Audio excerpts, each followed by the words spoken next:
team, Scotty here. First ever homebrew Wednesday coming at you from the Tron, deep in the heart of the Waikato, here in New Zealand. First homebrew Wednesday, far out. Bit of a novice brewer myself. My brewing career consists of a couple of collaborative brews, and by collaborative brews I mean turning up to a mate's place and while he's brewing a kit beer and getting roped into washing bottles, but I'm just in the middle of my first serious brew, so doing a brew in the bag, all grain clone of this one here actually,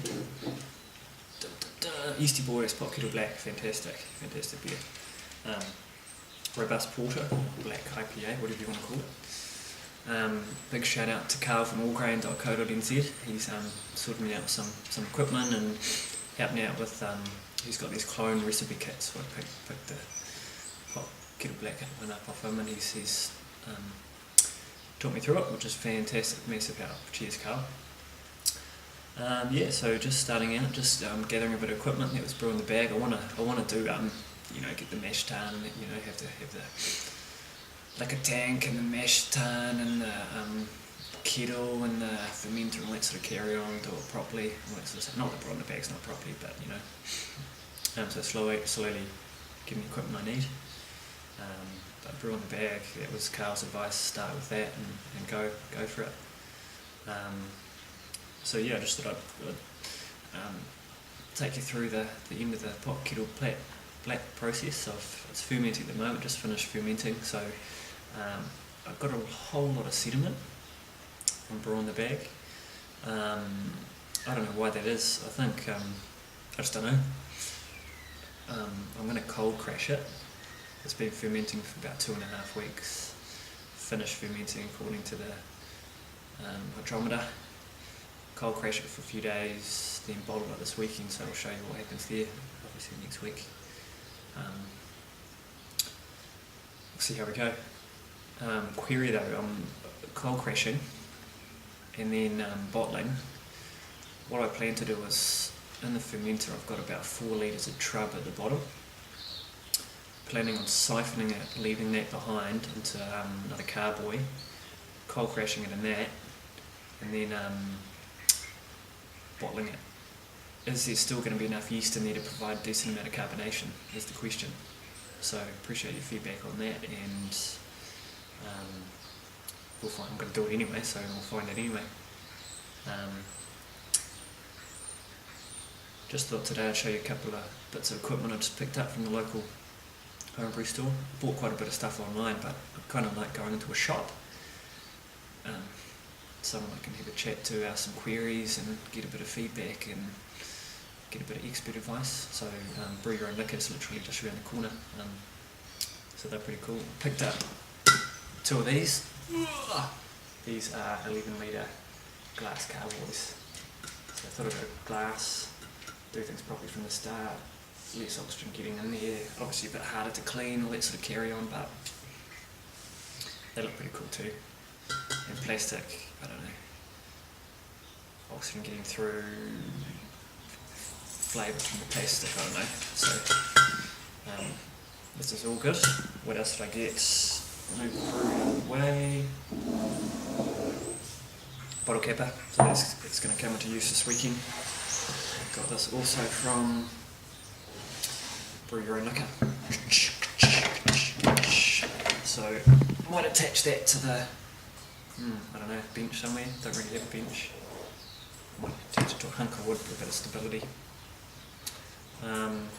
But something else arrived in the post today, and this is what I'm really excited about. Temperature control for the fridge. Paul Wicksteed. Another one. Check his YouTube channel out. I've got the link down the bottom here. Fantastic guy, he's given me a bit of advice over email as well. That's what I found with this homebrew malarkey, is everyone's so keen to help each other out and give tips and advice, and cool little community, so cheers Paul. So it's a temperature controller. It's based on STC 1000, which he's jacked up with the plugs and cables and that, all their wiring and stuff. So, Paul, thanks for this. I'll just show you power for the unit. Really professionally done too. Paul, you're a legend. So, this is the wee unit here. So, this is going to display your temperature. And then at the back here, I don't know if you can see that very well, but we've got heat and cool. One plug for your fridge, one plug for your heat pad, which sits inside the fridge, giving you a nice constant temperature for fermentation. So I'm pretty lucky. Well, I didn't think I was to start with, but moved into a new house a couple of months ago. Our fridge didn't fit into the gap, so we had to splash out on a new fridge, which means I've got an empty one sitting out in the garage. Fridge is only a couple of years old, mint condition. It's going to be so here it is. Here's the fridge. So you jack up the heat pad, you jack up the fridge, and it gets too hot, fridge turns on, gets too cold, heat pad turns on. So I'm gonna, as you can see here, there's space for the two carboys. Yeah, so fantastic. So pretty stoked with that. So yeah, I mean, I've been watching the brew-tube videos, especially the Kiwi ones. You got Paul, you got Adrian down at Dunedin, a few other guys doing it. Chubby, Auckland. Oh geez, I've forgotten all the names of people, but he's the Joker down in Nelson. Who's sorting out his man cave at the moment. That looks pretty fantastic. And I like it how you guys sort of send each other your brews and comment, swap, advice, all that sort of thing. So that's what I'm keen on. So I got the pot kettle black. You got to taste what this is the brew that I'm trying to copy. At the moment, it smells the same. It's fantastic. It's awesome. I'm stoked with how it's gone. So, as you go along, you find new things to improve and all that sort of thing. So I'm sure with even the experienced guys, it's a case of constantly tweaking things.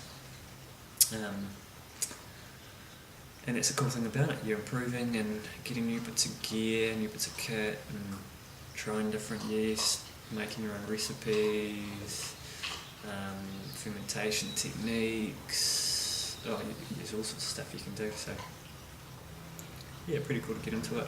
I'm hoping once I get into it more that I'll start entering BS in the various competitions we have around. So if you know of any competitions that are open to amateur homebrewers, let me know.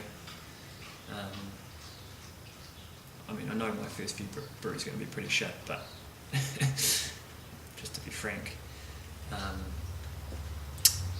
But you only improve by being judged and getting advice from other people and getting people to taste your brews. So let's do it. I want to join in the fun. So cheers, guys. Take care. I've named my.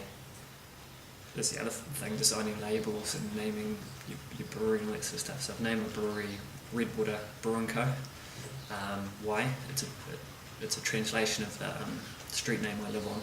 Translation from the Maori. So if you speak Maori and you speak English, you live in the Waikato, you'll be able to figure out where I live. But don't do that because I know you're all dodgy and I don't want you coming around. All good. I kind of,